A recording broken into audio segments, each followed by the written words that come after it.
America first అనేది Donald Trump యొక్క ప్రముఖ ఉద్దేశం. దీని వెనక కారణాలు ఏంటంటే, ట్రంప్ అభిప్రాయం ప్రకారం అమెరికా చాలా సంవత్సరాలు ఇతర దేశాల సమస్యల్లో ఎక్కువగా జోక్యం చేసుకోవడం, ఉచిత సాయం అందించడం, వాణిజ్య ఒప్పందంతో నష్టపోవడం. ఇక నుంచి అమెరికా తన ప్రయోజనాలకే ప్రాధాన్యం ఇవ్వాలి, మొదట అమెరికా తర్వాతే ఇతరులు అన్నటువంటి నినాదంతో ట్రంప్ ఎన్నికల్లో గెలుస్తూ వచ్చాడు. అమెరికాలో ఉన్న ఉద్యోగాలు, వనరులు, భద్రత మొదలైనటువంటివి అమెరికా పౌరులకే ప్రాధాన్యం ఇవ్వాలనేది ట్రంప్ యొక్క నమ్మకం. అయితే ట్రంప్ మద్దతు ఇచ్చే ఓటర్లు చాలా మంది గ్రామీణ ప్రాంతాల్లో ఉన్నటువంటి అమెరికన్లే.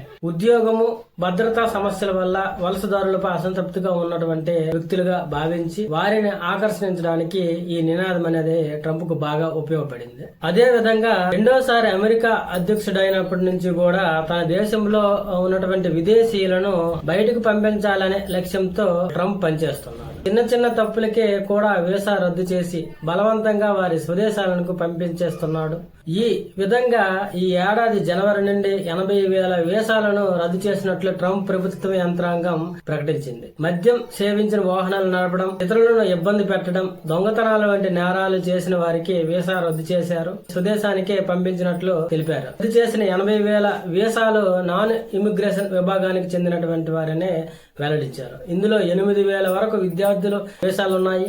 అమెరికా చట్టాలను ఏమాత్రం ఉల్లంఘించినా వీసా రద్దు తప్పదని అధికారులు హెచ్చరించిన విషయం పేర్కొన్నారు. అమెరికా చట్టాలను ఉల్లంఘించినా, ఆ దేశ భద్రతకు ముప్పు కలిగించే పనులు చేసినా వారి వీసా రద్దు చేసేందుకు ట్రంప్ ప్రభుత్వం ఏమాత్రం కూడా ఆలోచించడం లేదు.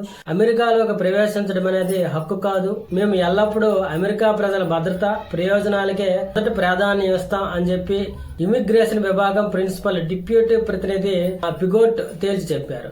ఇప్పటికే జారీ చేసిన వీసాలను వివిధ కారణాలు చూపి రద్దు చేయడంతో పాటు కొత్తగా వీసాలకు జారీ చేసిన వాళ్ళకు కూడా కఠిన విధానాలను అమలు చేస్తుంది. వీసా జారీ కోసం ఎవరైతే దరఖాస్తు చేస్తున్నారో వారి యొక్క సోషల్ మీడియా యాక్టివిటీ ఏ విధంగా ఉన్నారో అనే విషయాన్ని ప్రత్యేకించి చూస్తున్నారు. ఈ ఏడాది రద్దు చేసిన వీసాలలో డ్రైవింగ్ లో నిబంధనలు ఉల్లంఘించినందుకు 16,000 వీసాలను రద్దు చేశారు. దాడులు పాల్పడిన వారికి 12,000 మంది వీసాలను, అదేవిధంగా దోపిడీ చేసిన వారికి 8,000 వరకు వీసాలను రద్దు చేశారు.